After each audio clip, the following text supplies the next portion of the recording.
AFR On Demand is brought to you by Breck Golf. Try Beaver Creek today, just 20 minutes from downtown Baton Rouge in the Zachary area. They've got a PGA Tour driving range, a short game practice area, 30 to 40-yard practice shots. It's a great place to chip and putt and practice if you don't have time for a full round. Book your tee time today, golf.breck.org, golf.breck.org. Hour number 2, AFR, day number 4, SEC Football Media Days. Of course, our coverage brought to you by FMOL, Our Lady of the Lake, Health Relief Windows, Parish Construction and Roofing, and Rev. LSU took center stage here on Thursday to open up the day at SEC Football Media Days in Tampa. And earlier, Matt had an opportunity to sit down with LSU linebacker TJ Dottery. We bring you that conversation now. LSU linebacker TJ Dottery hanging out with us here. How are you, man? Man, I'm awesome, man. Thank you for asking. How are you? I'm doing great. Thank you for asking. Yes, sir. You can't. This is the end of the day for you, and you said I asked if you're tired. You're like, no, I mean, you got great energy. Yes, sir. Tell me what the day was like for you. Awesome, man. Got to meet a lot of new people and some familiar faces from last year. Yeah. But representing LSU, man, it's been awesome. You didn't come last year with Ole Miss, did you? Yes. You did come with Ole Miss. How did I miss you last year? With Ole Miss. So, yeah, like I said, man, just grateful for the opportunity to come here and represent LSU, man. So this is old hat for you, man. You've already done this thing, man. But obviously with it, so it's interesting. I was thinking about this because coming from Ole Miss, like, do you still have all your Ole Miss clothes and stuff? What do you do with all the gear you get? Luckily, I have a little brother who's in high school around that age right now, where that's the most coolest thing to him. So I just gave him everything. And you're from Alabama? Yes, sir. So your little brother's in Montgomery? Yes, sir. Wearing Ole Miss stuff? Yes, sir. How's that going over? Man, tell me about it. All his high school friends want a piece of the gear. So okay, if he's giving it to his friends and wearing it, man, he's going to the 11th grade this year, man. He's around that age. So does he play ball? Yes, sir. Where's he want to go? That's a great question. You don't talk about it? I do, but I don't want to pressure him or anything. You know, like that's one thing I thank my parents about. It's like coming up, they always just made it fun for me. It was never no pressure, like this is what you have to do, or like, you feel me, this is your plan. Like if I wanted to stop today, they would have no problem. That's great, man. Like, so parents just want what's best for their kids. Yes, and that's how I want him to be. I don't want him to have to feel into his big brother shoe type of. You're from Alabama. You went to Clemson, Ole Miss, now LSU. You're going to play your two former teams. Yeah. Is it weird? What's it like? You know, when you leave the team, that's what you asked for. You asked to play them, but it never came until now. It is a little weird, but it's just awesome. It's gonna be cool to see some of the guys I built relationships with. Man, I built great relationships with both guys and coaching staff at Clemson and at Ole Miss. So just another opportunity to play football, and it's always just a little bit more exciting when you know some people personally across the field. What was it like playing defense for? I want to compare and contrast. What was it like playing defense in Pete Golding's defense? Yeah, it was awesome. Very schematical. But Pete was awesome. He's an intelligent coach, man, and the way he runs his operation, he's about his business and a great person to just talk to on and off the field. It was awesome. And then the thing about Baker, well, first of all, from an X and O standpoint, does your role differ playing in Blake's defense as opposed to Pete Golding's? Smaller differences, but not necessarily in terms of just the linebacker play, being a leader of the defense, being one of those guys that you can count on to get everybody lined up, communicate, and just being me flying around making plays. Is that you or Witt? Both. Yes. So, and look, I mean, y'all had great defense at Ole Miss, but I mean, Witt was a preseason All-American, got hurt. I mean, it's funny. You led the SEC in tackles a year ago. Witt was second 2 seasons ago, and then Devon Keys was second behind you last year. It's like, there are a lot of dudes in that room, man. So walk me through how that works with reps and responsibilities in linebacker. It's awesome, man. We all embrace that role, man. That's the biggest thing for me and for us. I think is all of us embracing it and finding ways to work together and cooperate with each other to take the load off of one another, to where it's not as if one person is just handling everything, where we're all able to communicate, help each other out, man. And like you said, we've all got experiences. So like just bouncing ideas and, things off each other from different experiences is awesome. What's it like? What's your relationship like with Blake Baker? I mean, dude, go ahead. Yeah, he's awesome. He's awesome. He's from a coaching standpoint, he's intelligent, and he's played the linebacker position, so he knows it, like the X's and O's and everything about it. And then him as a person is just even greater in terms of how he is, how he carries himself. You can talk to him about anything, and his energy. Like, he wears cleats to practice all the time. And, like, you make a play. I'll tell you a funny story. I made a play the first day I was out there, and he almost jumped on my back, like came on the field, and he scared me because I thought I did something wrong. Like, I just haven't had that from anyone before, and like that's excitement, and it's awesome to go out there and play for somebody like that. In spring, I got some video one of the days they let us out there of him running the safety drills, like within the cleats, like doing the. Yes, like when he has those cleats on, he's in full go mode, like he's trying to beat you, like showing how much of an athlete he is. Like he's awesome. Dude played. I mean, yes. And at 45, Blake and I was saying he's 44. Like I could never go like that, but he can still go. It's amazing. He's always in the weight room. He's always working out, man. He's awesome. Let's talk a little bit about your head coach, who obviously you had a relationship with Ole Miss and now comes here. Earlier you said that people maybe misunderstand Lane. Because he's this giant personality, right? Yes. I mean, he's a giant figure in this sport that we all love. You get to know him personally. If I say, man, what's Lane Kiffin like when you talk to him, cameras are off? Like, what do you say? Talking about genuine and really thoughtful and just a human being, like not so much into all the social media antics as he might seem, man, versus just the real life experiences, man. Someone you can talk to about anything. And as far as from a football standpoint of him carrying himself, like he's about his business. When he's in that office, man, he's locked in, but still finds a way to make it fun and enjoyable for everybody, even in the hard moments. TJ Dottery's hanging out with us. You played in Tiger Stadium already. Yes. You lost. Yes, I did. Just happy to see that. As you can imagine. It was an amazing night. What was it like being on the other sideline?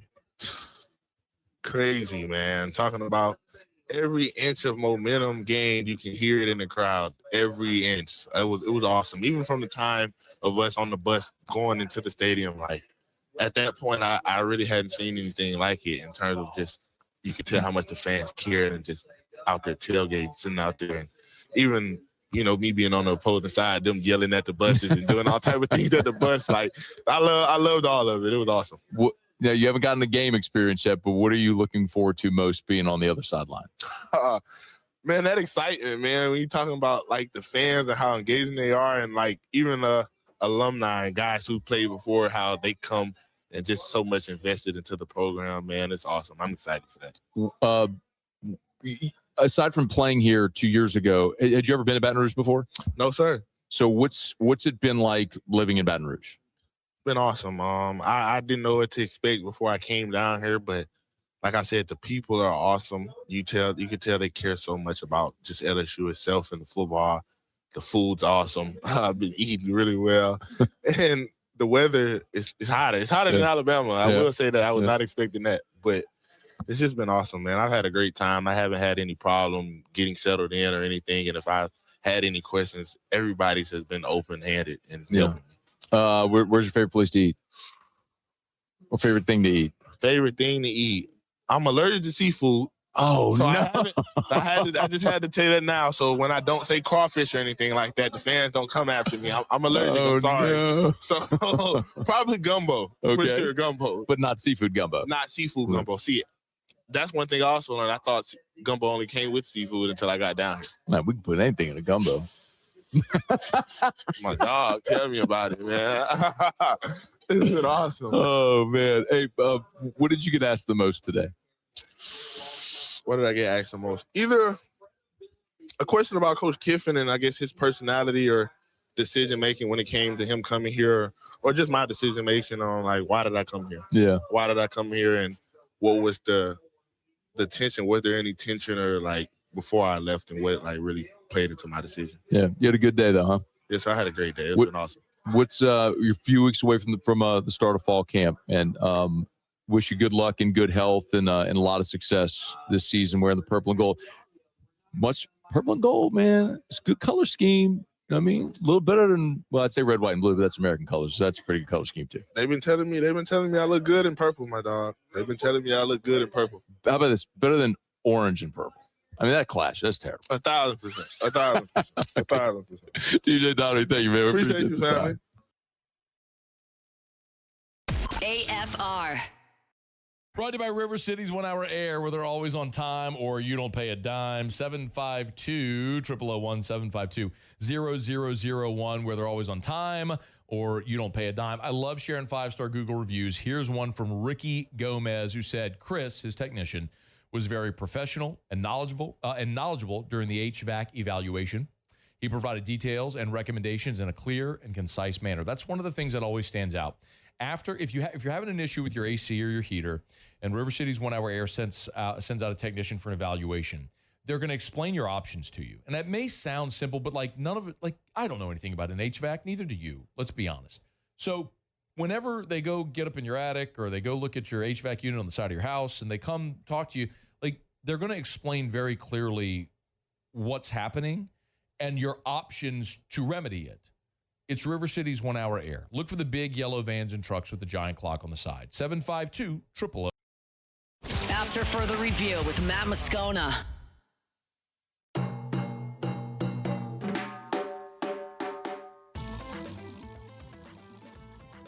All right, we continue our coverage. Day number 4 of SEC Football Media Days. Of course, coverage presented to you by FMOL, Our Lady of the Lake, or Rev Business, Parish Construction and Roofing and Relief Windows.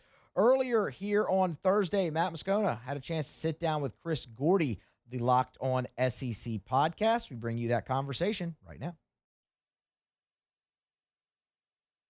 Chris Gordy, Locked On SEC. Got a big takeaway yet this week? I think my favorite moment of the week was Mike Elko when he said, hey, how do your players, do they rest on their laurels? And he said, no, I show them our trophy case. It's empty. I was like, that's a great line of just realization of, hey, let's be real here. A&M, we haven't won jack. We've been in the conference 15 years and nothing to show for it yet. Do you think the Aggies are a national championship contender this year, legitimately? I mean, they're one of the top teams, I think, talent-wise, but I think, at least my prediction, is they're going to take a massive step back. Okay. Because I'm not a fan of the Holman Wiggins hire as the OC. When Mike Elko got the job, he's a defensive-minded guy, he said, okay, let's go get a young, bright offensive mind. They go get Colin Klein out of Kansas State, and he was awesome for them. The offense was great. He leaves for the Kansas State head coaching job. They promote within, and Holman Wiggins, nothing against him. He's just an assistant coach lifer. Coached the wide receivers at Alabama for years. He's 46 years old. I just don't think this is the right move to go. This reminds me a lot of last year at South Carolina when Shane Beamer asked Lenore Sellers, hey, who do you want to be the new OC? And he said, oh, Mike Shula, I love him. He's right here on the staff. And so they promoted within. It was an absolute disaster. They go 4-8. I think that is similar with Holman Wiggins. I don't think A&M will go 4-8, but I think maybe, back to Texas 8-4. Joe Sloan at LSU. I mean, you can make the same argument there, promoting within. So Texas is here on Thursday. I think there's sort of this consensus. So it's like Texas, Georgia, Texas, top 2. Are you in that camp? I think so. I mean, that's kind of the easy one. I mean, look, Kirby has earned it. I mean, since 2021, he's, I think, 65-7. So, I mean, you can't go against Kirby Smart and what Georgia's done. I think the easy bet is they go 10-2. They're playing in Atlanta. The Texas one is the interesting one because, look, they've used the words all in all offseason at Texas. We are all in. They're all in. They fire their DC. They bring in Will Muschamp. They clear out the entire running back room, bring in 2 big running backs in Raleigh Brown and Hollywood Smothers. All in is Arch Manning. This might be our last year with him. So Texas is all in. The problem is the schedule. It is absolutely brutal. And so it's one of those seasons where it's like Texas can be awesome and everything can be great. Arch can be a Heisman candidate and all that. And they could still go 9-3 because the schedule is so brutal. So I get it. Texas is probably the easy pick because they have put so much money and resources into this thing. But at the end of the day, SEC schedule, a 9-game conference schedule, and Ohio State, it's going to be rough. Chris Gordy, Locked On SEC. What team here aren't we talking enough about? I heard Roman Harper say Oklahoma. I think that's a very interesting one. I've got a chance to talk to John Mateer at the Manning Passing Academy a few weeks ago. Talked about changing his throwing motion. Said the broken thumb completely changed things last year. I watched him throw. It's a much tighter, more compact. I mean, that ball is coming out. The release is so much quicker. I'd say that because we know the defense is going to be awesome. Brent Venables always has great defenses. They got tons of dudes everywhere on that defense. So if the offense can catch up to the defense, Oklahoma is going to be a problem for a lot of people. The schedule's tough again, but it was tough last year. And with a broken thumb, they went 10-2 and made the playoffs. So if Mateer is much better and they put weapons around him, they have Isaiah Satania back, they bring in Parker Livingston and Terrell Harris, I think they could be a problem. They need to run the ball. That's the problem. Oklahoma couldn't run the football last year. They looked a lot like LSU at times trying to run the football. If they can run the football and be more balanced, Oklahoma's a dangerous, dangerous team. 6 new head coaches in the SEC. Everyone knows it's Golden Kiffin is the thing everybody talks about. Of the other 4, which coach do you think nailed the offseason? Meaning roster, staff, like who positioned themselves to have the most immediate success? The goalless experiment is going to be interesting with all the USF guys, because any other time that we would go, USF guys in the SEC, this isn't going to work. But we just saw James Madison guys work at Indiana, and they won a national championship. And so that one's fascinating. But how can you not go with John Summerall in Florida with everything they bring back? The guy was one of the winners of the week here at Media Days. I mean, his infectious energy and everything he brings. You hear John Summerall talk, you go, I want to run through a wall for this guy. Cursed a few times on stage. Yeah, he's one of us. Like everybody goes, oh, one of us. He's a guy like us. So I think it's Summerall. Jaden Baugh is one of the best running backs in the country. They're going to run the football. They're going to be tough, physical. They've retweaked that offensive line. I love, they've got a ton of dudes back on defense. All about the quarterback to me. Is it Aaron Philo? Is it Tramel Jones? We're going to find that out real soon. But Buster Faulkner calling plays. He's one of the names that came up over the years at Georgia Tech. Like, this is the next big guy. This is the next big, guy that's going to get a big OC job. And so I think Florida is in a really nice spot. They're really, really good at home when they're good. So I think Florida could be that surprise team. Now, people are jumping up and putting them in the top 25. I think that's a little premature, but we'll see. Last thing is LSU a college football playoff team? Gosh, man, I've talked to a couple of national people and kind of like just getting the feelers out, and a lot of people kind of lean towards 9-3, and that sucks because you're right there. Yeah. And I can predict right now, Matt, you're gonna be doing shows late November. 9-3 LSU, should they have a case? And these idiots in the ballroom up in Dallas trying to decide the fate of all these teams. Well, 11 is more than 9. Yes, we know, but look at the resumes. This is one of the biggest gripes I have. We do it in college basketball. We get together, we say quad 1 wins, quad 2 wins, quad 3 wins. We look at the entire resume. These dopes up in Dallas just go, oh no, 11-1, you're in. 10-2, you're in. And it's like, who did you play? If you have 4 top 25 wins and you're 9-3 and all 3 losses are the top 10 teams, I think that should weigh heavier than a team that went 11-1 in the Big Ten and didn't play anybody ranked or lost to one ranked opponent. So I think they need to do that, but I'm going to lean 9-3 outside looking in for LSU. I slid him my talking points to make him say that before we started on the college football. Great minds think alike. The dopes in a hotel ballroom in suburban Dallas arguing things like game control and defensive efficiency metrics. So I say self-important dopes. They don't even take notes. Like they took pictures of them. Like I would be there with notes, a laptop. I'd be watching games and they're just sitting there. Hey, did we order takeout? Is Uber Eats here? That's like all they're doing. Chinese. Where do you go? I'd go pizza. Go pizza. Yeah. He's Chris Gordy, locked on SEC. Get subscribed. Thank you. Hey, Tommy. Me too, Gordo. Pizza. It's the only. It is the only universally liked food. It's one of my strongest takes. Might get some pizza tonight. We got more to come here on a Thursday edition of AFR, presented by LouisianaSports.net. Before we get to that, a word from Matt on Parish Construction and Roofing. AFR is brought to you by Parish Restoration. Kill mold, remove odor, other harmful pathogens, commercial or residential. As a matter of fact, Parish Restoration, I love the process, by the way. If you go to the website at parishrestoration.com, you can see videos of their patented non-toxic dry fog treatment. So you see exactly what it looks like. Very cool. But they have fogged, over at Parish Restoration, they fogged one of the largest buildings in the entire state of Louisiana. So it doesn't matter if it's your office building, your church, whatever it may be, school, or your home. They can even fog your car. Maybe your car has a weird odor, musty smell. Maybe you bought a used car from a smoker and you can't get that smoky smell out. This will do it. They'll come while you're at work, fog it. By the time you're done with work for the day, boom, you're back in a clean-smelling, fresh-smelling vehicle. It's Parish Restoration. Learn more at parishrestoration.com. Parishrestoration.com. Do business with someone you know. Parishrestoration.com.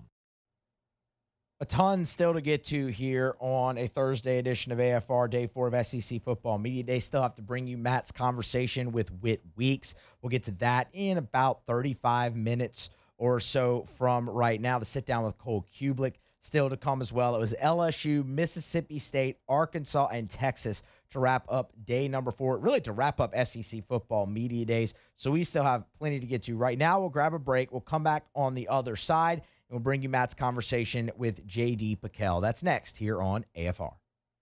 AFR. Get Gordon and get it done. Gordon McKernan Injury Attorneys. If you've been injured and it's not your fault, do what injured people in Louisiana have done for more than 30 years. Call Gordon McKernan Injury Attorneys. 888-8888. It's all 8s. 888-8888. I don't even need to give you the area code because no matter where you are in the state, it doesn't matter. Just dial 888-8888 for Gordon McKernan Injury Attorneys. Gordon does an awesome job, man. He's a great person. They've been so invested in our communities with all the charitable and service work that they do. They give back into the communities that they represent, no matter what time of year. If it's the bike giveaway for kids around Christmas time, if it's the laptop giveaway around back to school time, if it's the charitable work they do during October for Breast Cancer Awareness Month, they're always involved in the community. We tell you all the time, of course, about the G team and what Gordon's done with NIL and the opportunities that he's afforded student athletes. Just a great, great community partner. If you've been injured, you need representation, go to getgordon.com. That's getgordon.com. Get Gordon and get it done. JD Pickell, who is the team this week that maybe you were thinking less of when you got here that you think more of now? It's a great question, man. You know whose team was so relaxed was Josh Heupel. And if I had a quarterback battle between a teenager and a guy that's been in our system for 1 year, I'd probably be a little bit more on edge, but I've always gone back to when we had it in Nashville. Saban walks in, and he's got a quarterback battle going on his own. He just seemed like so chill and relaxed, like more relaxed than we'd ever seen him. Now, maybe that was because he was a year away from retiring, who knows? But I remember like just how chill he was and the way that quarterback battle turned out, and Bama wins the SEC that year. Could be nothing, but Josh Heupel with the Turks and Caicos tan had me thinking maybe they're a little bit more of a dark horse in this mix than you think right now. The Turks and Caicos tan, and also it contrasts the orange, which accentuates the tan even more. It's a good, also about to land a 5-star running back at that point in time, so maybe it's just like the tan, David Gabriel Georges, feel good about the quarterback battle. It's just a concoction of good vibes out of Josh Heupel. So I think there's 8 teams that their fan bases think they're going to make the playoffs. Sure. It's Texas, Georgia, Bama, Ole Miss, LSU, Oklahoma, Texas A&M, and Tennessee. Mm-hmm. They've either been there last year, or Tennessee was there 2 years ago, like expecting to get back, whatever. Which of those programs' fan bases do you think are being set up for a massive disappointment this year? Because eight aren't getting it. Right. I think Ole Miss and the formula they had last year for success, it was magical, it was fun. Trinidad Chambliss right now I think is the best quarterback in the SEC going into the year. However, I mean, Matt, you know those one-score games, when they go your way, it's awesome, and you celebrate and you say we got a great culture, we don't flinch, but like year over year, you don't get to take that culture with you, you don't get to take that magic with you, and so I lean a lot towards Ole Miss being like a 8-4 team rather than 10-2. It's not just because I'm sitting down with you on Baton Rouge airwaves, yeah, I think Ole Miss, good team, believe in Pete Golding, but I think 8-4 is a lot more close to what they'll be. Well, we're also talking about a 9-game schedule, and the margin is so slim. I think we have that conversation a lot, JD, about LSU as well. I think the consensus when I talk to people is people will say, wouldn't be surprised they're 10-2. Yeah. Team going 8-4. Yeah. So where do you fall on Lane Kiffin's squad? I fall closer to 10-2. The comp I've used a couple times, Matt, is I mean, you being a father yourself, you've put together your fair share of furniture or toys for your kids, and like the instructions say, hey, this will take 30 minutes. Cool, sit down. 2 hours later, you're like, there's a million pieces. The instructions lied to me. Half of them are in German. Like, this is a whole mess. Yeah, but at that point, I've broken something. I've thrown it against the wall, and I've just said, screw it, I'm done. I'm crying. Like, it's a bad deal. However, the second time you do it, a little bit quicker, a little more true to form of the instructions. This is Lane Kiffin's like second or third IKEA chair he's put together via the transfer portal, all these new pieces. And so I say that to say the roster's pretty. The roster's pretty, Okay. and you got a guy who's had experience with all new pieces putting it together. And so I have a lot of confidence that it will be an expedited learning curve for Kiffin and that staff with all those new portal pieces. JD Pickell on 3. How many have you settled on how many make the playoff thing from the SEC? Yeah, I guess, I always wait till SEC Media Days is over to settle Think about into it. it. I think it's 5, man. I really do. I think it's 5, and I think it's You're Georgia. not moved by the 9-game schedule. I'm not. Okay. I think it'll be a bloodbath. I think there'll be some 9-3s in there saying, let us in, and the committee saying, no, you have a third loss. We don't let 3 loss teams in. Here we go. I think it's Texas, Georgia, A&M, LSU, and Oklahoma. So no Bama in there, no Ole Miss in there. I think that those are the teams. I don't think anybody gets out unbeaten, but I do think we get 5 in from the SEC. 2 years ago, there was no coaching changes. So last year at SEC Media Days, there were no new coaches. Yeah. This year there's 6. Yeah. Now, granted, Lane Kiffin was already in the league, but you know what I mean. Sure. Who's not here next year? Ooh, gosh. Man, I love Shane Beamer. I think South Carolina's going to be frisky, but I wonder, I'm really curious to see what the threshold is for success at South Carolina that's acceptable. Because even if they overachieve and then make a bowl game, like, does that save your job? I don't know. So I think he's probably the leader in the clubhouse for that discussion. But, man, I would hate that. For us in the media, I would hate that Shane Beamer is just, he's been the best for us at least. We'll see. South Carolina had they were almost a playoff. They gagged away a playoff shot 2 years ago, and then last year just face planted with all the expectation. You get Sellers back, even splitting the difference between 9 and 4. Like, if you end up at 7 wins, is that enough for him to keep his job? Yeah, I don't know. The other one I would have said would have been DeBoer if he loses 4 again this year. But they gave him the contract extension. Yeah. What were they doing? I guess you say, okay, there was improvement from year 1 to year 2. I want to talk about another team really quick with you that I think is kind of, and we'd all be a little bit surprised if he wasn't here next year. Are we sure that Steve Sarkisian is going to be at Texas this time next year? Are you one that believes he's going to go to the NFL? I believe he could go to the NFL, yeah. Okay. I think also, even if they don't win the national championship, you get this sentiment from him, this is our best team, which you're telling me it's your best team, which makes me think, okay, so it's your best shot to win a national championship. Mm-hmm. Matt, what do you do after you take your best shot? You say, I took my shot, that was great, chips fall where they may. Do you run it back and take not your best? Do you take your second best shot, third best shot? At that point, I wonder if Steve Sarkisian feels like, hey, I brought Texas back to where it's supposed to be in the world of college football. Made the semis 2 of the last 3 years. I am leaving this place better than when I found that we were losing to Kansas. I wonder if he's like, I have earned the right to try my hand at the NFL. And Arch, maybe if he goes pro and I'm in a spot where I could draft him to be my guy next year, is that appealing? I don't know. Do you like boring non-Twitter Lane Kiffin or kick the anthill Lane Kiffin? Kick the anthill Lane Kiffin Don't guy. we all? Don't we all? I think so. Lane, get back on social media. Get on there. Enough of your Zen stuff. You won. You proved Knox wrong. Now you come on back, drop the Twitter fingers. Is there a point where you say, I did it, I crossed the finish line, or does he have to turn in his account forever here to make Knox happy? I think we're there. I think so, point too. proven. JD Pickell, thanks, man. Matt, you're the best. Appreciate you, brother.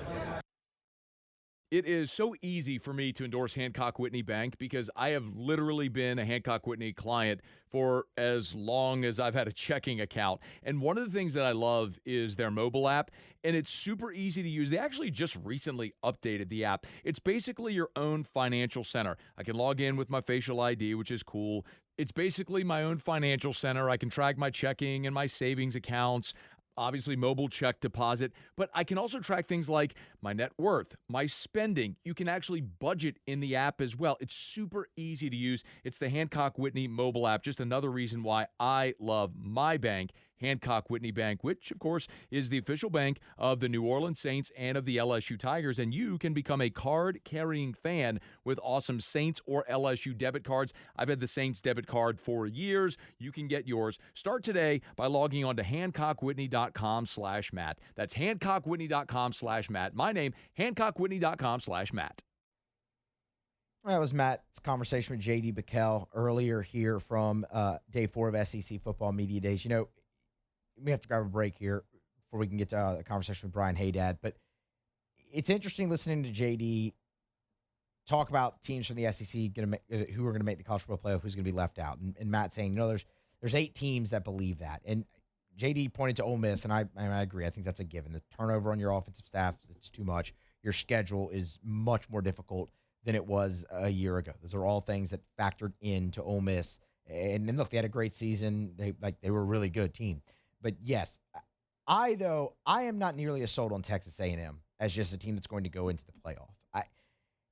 Talk about turnover offensively. You lose 4 starters on the offensive line. The one you return is your center, and that's important. You still have your battery with center and Marcel Reed, but Colin Klein is gone. Holman Wiggins is your offensive coordinator. He's never called plays.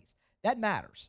That has to matter, and it does. And I think you will see that it will matter for Texas A&M. You look at their schedule, it's not a complete gauntlet, but it's not super easy. I mean, they're going to start 3-0. They're going to be 3-0 heading into the road trip to LSU. And they skunked LSU in Tiger Stadium a year ago. You win that one, it changes the math for you if you're Texas A&M. But if you lose, you'll win your next 3 after that against Arkansas, at Missouri, and against the Citadel. But then you set up at Bama, at South Carolina, back-to-back road games. Figure you split those. That's the second loss. Tennessee late. It'll be interesting to see what Tennessee is with Josh Heupel and things of that nature, and a new quarterback. Obviously, there, McIntyre. How does that actually go for Tennessee? I think they're probably more of an 8-4 team as well. But they closed the season at Oklahoma and then the game against Texas. There's a world where Texas A&M enters November with 2 losses, and you have no room for error, and you close the season at Oklahoma at home against Texas. You could split those games. You could lose both those games. Either of that scenario keeps you out of the playoff. And I think with all the turnover on the offensive line, with a new play caller after you saw Marcel Reed really flourish under Colin Klein, and look, it wasn't perfect, obviously, for Marcel Reed there. There's still things he needs to go. You've heard all week people talk about his decision-making and how that needs to be better. But you have a dynamic player there who's far from a finished product, and there's a lot of turnover in front of him on the offensive line and now with a play caller. I think we're going to look back come October, November, and realize, man, that mattered a whole lot for Texas A&M, maybe more than people are factoring in here in July. I'm not sold on, if I had to pick out of that group, I would tell you, yes, he could get 5, but the 3 that I look at and I go, yeah, I'm not counting on them being there, are Alabama, Texas A&M, and Ole Miss. And then we'll see how the 9-game schedule impacts everything else. Look, I'm not sold out. I think LSU's going to go 9-3, which tells you that I think they're, with the way the committee goes, probably going to be on the outside looking in. But the schedules for a lot of these teams that we're talking about on being on the fringe, it's the great unknown before the season is how that 9th game really impacts things. It's going to be fascinating to watch. All right, we'll grab a break, come back on the other side. Mississippi State took their turn at SEC Football Media Days here on Thursday. We already heard from their quarterback, Kamario Taylor. Next, Matt visits with Brian Haydad to talk some Bulldogs. Stick around. AFR. We're brought to you by Goodwood Men's Sexual Wellness. Visit yourgoodwood.com, yourgoodwood.com. Yes, hormone replacement therapy. Yes, NAD+. Yes, BPC 157. Yes, ED treatment. The bottom line is, gentlemen, I don't care how old you are. It's about how old you feel, and do you want to feel like you did when you were younger? Do you want to live a more vital life? Do you want to live a more energetic life where you wake up in the morning, your feet hit the floor, and you're rip-roaring ready to go, where you're motivated to get in the gym, where you have a great libido, where you have great mindset, energy, mental clarity, memory, all that sort of stuff? It's possible. It's affordable. Goodwood Men's Sexual Wellness can help you do it. Hormone replacement therapy could be a giant part of that for you. NAD Plus can literally help your cellular optimization to make you younger at a cellular level. BPC 157, tremendous in helping in recovery. Learn more. YourGoodwood.com. If you're looking for work, look no further than River Parish Contractors. So many reasons to go to work with my friends at River Parish Contractors. Look, first and foremost, overtime. If you want to work overtime, you can work as much overtime as you possibly want at River Parish Contractors. They got it. You can have it. You want to work day shifts or night shifts? You can do that. You want to work night shift when it's cooler? Great. River Parish Contractors. All of PTO, great benefits. All of the work is local as well. So one of the things they love to say at River Parish Contractors is you will be at home with your family every night for dinner. You want to go watch your kids' ball games? You can do that when you work at River Parish Contractors. From Chalmette to Baton Rouge, of course, the shop is right there in Reserve. You can always learn more at rpcontractors.com, rpcontractors.com. Check out the careers page right now at River Parish Contractors, online at rpcontractors.com. After further review with Matt Moscona.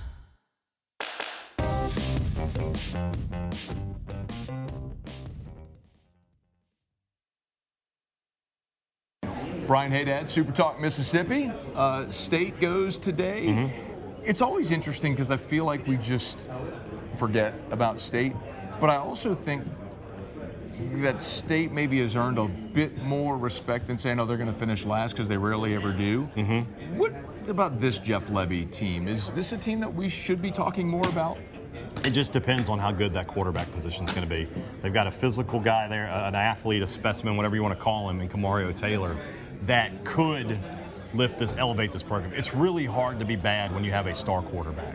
He can elevate everything else, and I think they've got that in Kamario Taylor. I think they're going to improve their defense, bringing Zach Arnett back. And then on the offensive line, if they're better there, this can be a team that maybe they're not going to be a college football playoff team. They're certainly not a championship contender. But can they be a top 25 team that teams don't want to play? They can absolutely be that. Okay, is it weird having Zach Arnett back? I just did an interview with Texags. They asked me the exact same question. It's not. I don't know if a lot of people know this or not, but he did a year at Ole Miss on Pete Golding's staff as an analyst. He kept his home in Starkville. He commuted. He loves being in Starkville. I think people see Arnett and they're like, this is a guy who we know will improve Mississippi State's defense, so welcome back. They're happy to have him in Starkville. I remember it was the year, obviously after Mike Leach passed, I think it was the year we were in Nashville for media days. Right. And I had a chance to sit down one-on-one with Zach. And normally when you're a head coach in the SEC, there's sort of this personalities, maybe an effervescence, something magnetic, and he's not that. No, he's not that. So is it maybe a situation where he's just going to be a better coordinator lifer? I think that he could be a head coach down the road, but he was not ready in the moment that he was given there. Like, I've talked to Zach Arnett many times as a defensive coordinator. I don't know if I can say this word. He's a ball buster. Yeah. He makes jokes. He's fun. T-Bob was on our station. Yeah. Say what you God, I go way deep on that one. Anyway, as a head coach, T-Bob wasn't here for you to hear you say that. As a head coach, he was not the same guy. It was almost like he was trying to play the role of a head coach, and a bad one at that, and it just wasn't his personality. And I noticed it several times. I was like, somebody has gotten in his ear and said, you've got to do this. I think if they had just let him be him, he might have been more successful, but they didn't, and it worked out the way it did. Brian Haydad is with us. LSU plays Mississippi State after early game. 2-year hiatus, though. I remind people all the time, like, for all the rivals that LSU has, the game LSU has played more than any other in its football history is Mississippi State. So how big of a deal is it for the state program fan base to have LSU back on the schedule, or is it? You know, before Jackie Sherrill, who was just miserable against LSU in his career there, that rivalry was actually relatively close. And John Bond won a bunch of games in the 80s. I mean, yeah, and still hated in the state of Louisiana. I think Mississippi State fans, it's a program you want to beat, especially now that Lane's there. You'd like to finally have some success against Lane Kiffin. You got a lot lot of Mississippi people in South Mississippi that are LSU fans, so you have a lot of people. You see LSU fans. A lot of my people know this about me. Half of my family went to LSU, so it's very personal to me as it is. It's a game. I mean, if Mississippi State could go to Tiger Stadium and win, what would that mean for this program this year? Yeah. That would be a huge statement victory. So for me, I look at it as Mississippi State beating LSU. It's no different than beating Alabama or beating Georgia if you can do it. It's a statement win against one of the top programs in the conference, and it's a great thing on your resume. I should know this off the top of my head, but LSU had roughly, 50 players transfer out of the program. Somebody from LSU landed at State. Wasn't it? It was an offensive lineman. Tyler Miller, the offensive lineman. Yeah, from Mississippi. From Mississippi. Yeah. I knew it was an offensive lineman. I couldn't remember. All of the offensive linemen except two left. Expectation for Tyler Miller? Is he going to play? I think he'll be a depth guy this year. Okay. State, nothing is written in Sharpie for State's offensive line. The whole offseason is about finding 5 guys that can play SEC football, because you didn't have 5 guys who could play SEC football last year. Could Miller be one of those guys? Sure. Highly recruited guy out of Laurel. State would have loved to have gotten him, following Charles Cross from Laurel. Goes to LSU. I've said it's like State signed 3 offensive linemen in the transfer portal. If they had signed them as high schoolers, State fans would be like, this is the best offensive line class in history. A year later, it's like, well, how good are they? I think they'll be just fine. I think Tyler Miller has a lot of potential. Expectations for the Bulldogs this year? Is it go to a bowl game? What is it? They went to a bowl game last year, incredibly, at 5-7. 5-8 is a really weird record for a college football team. Well, they got into the bowl game because someone opted out. People opted out, but they got there, and then you'll take it. I guess I should have played for 500. Reach bowl. The expectation is for Levy to have a winning season. Okay. To be 7-5. If that's what Mississippi State fans want, he's got some great pieces in place. He's got enough talent to do that. If he doesn't do that, we're going to have a hard conversation in November. If not, if he's 7-5, he's fine. 6-6 or worse, and it's going to be like, what are we doing here? Is 7-5 doable? It is, but they're going to have to play well. Where's the make or break on the schedule? That stretch. It's in November when they play. They have back-to-back home games with Auburn and Vanderbilt. They need to be able to win both of those games, if we're being honest. They need to win their first 4. Their schedule is so weird, Matt. First 4 games are ULM, at Minnesota. That's not a gimme. At South Carolina, certainly not a gimme. Missouri at home. The next 4 games are Alabama, at LSU, Oklahoma, at Texas. So you're probably going 0-4 in there. 0-4 in that stretch. You got to find your 7 wins somewhere else. Wow. It's going to be tough. It is going to be tough. But it's the thing. This is the conference. It's not easy for anyone in the SEC. Right. And I think what's revealing itself this week is how much impact the 9th game has. Because normally somewhere where you'd have a breather, it's another SEC team. State basically traded a home game with Troy for a home game with Alabama. That's basically what happened here. And that's how 7-5 becomes really difficult. Yeah, and whereas 8-4 could have been a possibility. Brian also hosts Thunder and Lightning podcasts. Big Mississippi State baseball guy. I mean, Bulldogs had a nice season. I was talking to a scout before last year who said State will be they're going to be good, but they're a year away, and then next year they should be the favorite to win the national championship. Yeah. So do you think the Bulldogs are a national title contender next year? Yes. With the pitching staff, I mean, they brought back their entire pitching staff. They bring back Tomas Valinkis. State may have the SEC pitcher and player of the year with Tomas Valinkis and Jacob Parker. Ryan McPherson back. Duke Stone back, Jack Bauer, who we saw last year. The 24, great show. Great show. Well, I mean, he's named after him. He's number 24. And he throws 103 miles an hour when he wants to. So, yes, Mississippi State will be right there in the race for the national title. The man who introduced me to thick-cut bacon. That's right. At Kevin Rathbun's in Atlanta years ago. Thank you, dude. Bye, Bob. Always a pleasure to tell you about our friends at the Williamson Eye Center. Check them out online at williamsoneye.com. They've got locations all over the greater Baton Rouge area.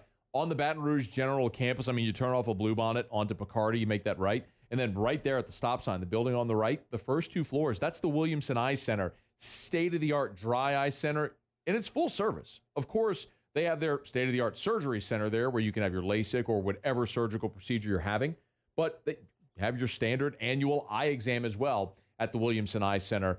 Learn more at williamsoneye.com. The thing I tell you every day is take the advice that I was given and change your life. To give yourself the gift of sight is absolutely incredible. If you're someone like me who spent your life with contacts or glasses, there is a way to be done with it forever. williamsoneye.com. Go see Dr. Blake Williamson for that free consultation. 924-2020, 924-2020, or williamsoneye.com for the Williamson Eye Center.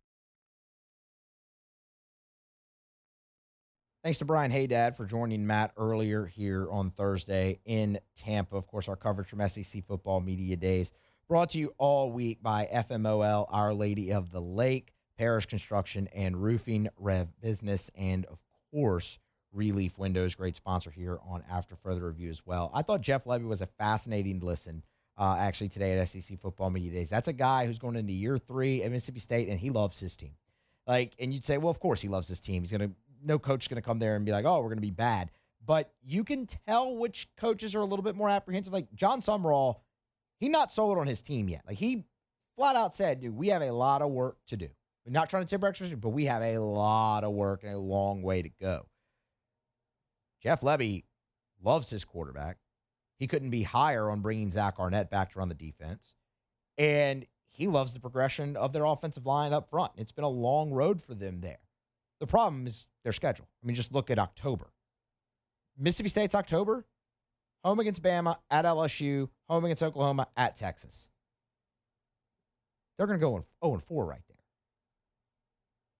You can only afford 2 more losses if you're going to get to bowl eligibility. They feel like a team that could very well be a lot better, like a tough out, and be a lot better than their record indicates at the end of the season. Jeff Levy was really high on his team today at SEC Media Days. All right, we'll grab a break, come back on the other side.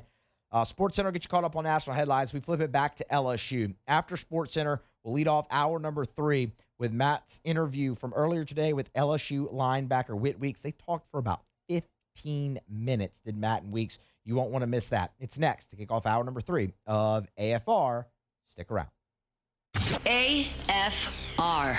We're running about First South Farm Credit, firstsouthland.com, firstsouthland.com. Thinking of buying land, your first call should be to First South Farm Credit, firstsouthfarmcredit.com, firstsouthfarmcredit.com. Hey, remember, always encourage you to go to the website, firstsouthfarmcredit.com. If you're a farmer, no doubt you know about First South Farm Credit because they've been helping farmers buy agriculture land for more than 100 years. But if it's maybe it's that hunting property. Maybe it's just your recreational property in Mississippi. Maybe you want to go buy a ranch in Montana. They can help you buy land anywhere in the lower 48. Buying land is different than buying a home. You know that. So trust the people who have helped Louisianans buy land for more than 100 years. First South Farm Credit. Go to firstsouthfarmcredit.com, firstsouthfarmcredit.com. One more time, firstsouthfarmcredit.com. Your first call should be to First South Farm Credit.